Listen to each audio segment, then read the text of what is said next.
윤석열 검찰총장에게 더 씌워진 혐의가 하나 있었습니다. 추미애 전 법무부 장관은 윤 총장이 판사 관련 문건을 만든 이유가 판사를 사찰한 것 아니냐라며 징계 사유 중에 하나로 징계해야 한다고 주장해 왔습니다. 어제 검찰선에서 이 혐의가 무혐의 결론됐습니다. 검찰 윤석열 판사 문건 무혐의 처분. 추 장관은 작년 11월 윤 총장 징계 청구 사유로 재판부 사찰 의혹을 갑자기 제시했습니다. 대대적으로 기자회견까지 자처했습니다.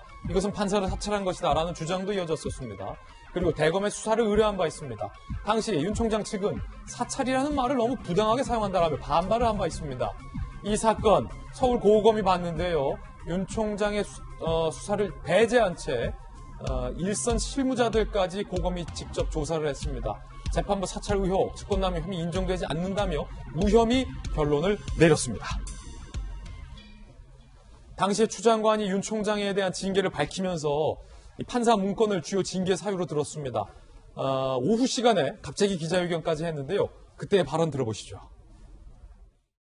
주요 사건 재판부 판사와 관련, 주요 정치적인 사건 판결 내용, 우리법 연구회 가입 여부, 가족관계, 세평, 개인 취미, 무리야기 법관 해당 여부 등이 기재된 보고서를 작성하여 보고하자 이를 반부패 강력부에 전달하도록 지시함으로써 수사정보정책관실에서 수집할 수 없는 판사들의 개인정보 및 성향자료를 수집하고 활용하는 등 직무상 의무를 위반하였습니다.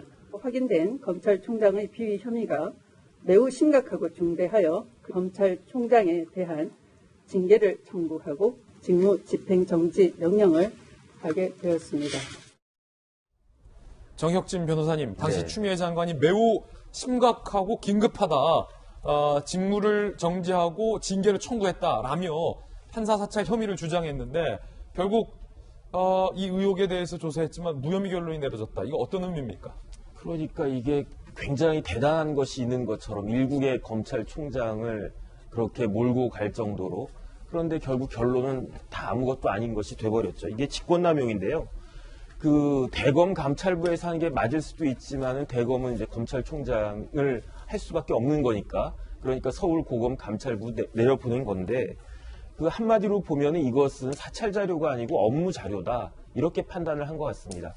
사찰 자료라고 하는 것은 무엇이냐 곰곰이 생각을 해보면 판사를 겁박해서 검찰이 목적하는 건 유죄 판결을 받는 거 아니겠습니까? 그런 유죄 판결을 받아내기 위해서 판사를 겁박할 수 있는 그런 자료를 만든 것이다. 그런 자료를 만들도록 지시했다. 그러니까 직권남용이다. 이런 논리였는데, 일단은 기본적으로 그런 사찰 자료가 아니고 그 검사가 하는 일은 수사도 하지만은 공소유지, 재판도 하는 거기 때문에 재판을 하기 위해 필요한 업무 자료였을 뿐이다라는 정도로 서울 고검에서는 판단을 한 것 같고요. 그 다음에 이제 제가 좀 재밌게 봤던 것은 그 기사를 보니까 윤석열 총장은 지휘에서 배제됐었다.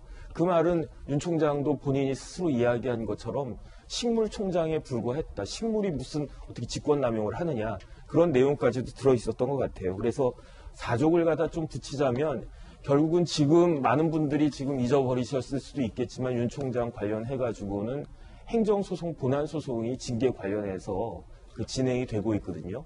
그런데 검찰에서 비록 형사적인 판단이긴 하지만 그러한 그 직권남용 같은 것들이 없었다라고 하는 것이 행정소송에도 나름대로 작지 않은 영향을 미칠 수 있겠다.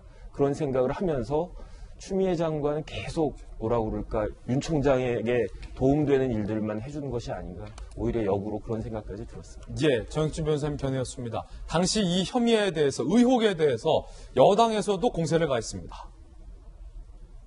공판에 참여하는 판사의 사생활이라든지 또는 뭐 가족관계라든지 이런 것들에 대해서 자료를 수집해도 된다라고 하는 규정이 없어요. 따라서 직무 범위에 포함되지 않고요. 저는 이게 도대체가 사찰이 아니면은 도대체 뭐냐 그럼. 저는 윤석열 총장이 정말 이게 사찰이 뭔지를 잘 모르시나 본데요.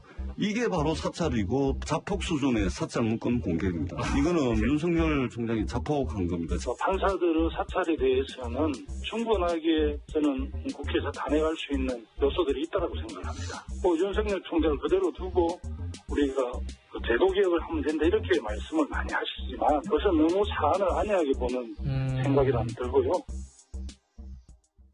김은하 비대위원님, 오늘 두 가지 소식 첫 번째 이슈에서 소개해드리고 있는데 둘 다 공교롭게 공통점이 사찰이라는 단어가 등장했네요.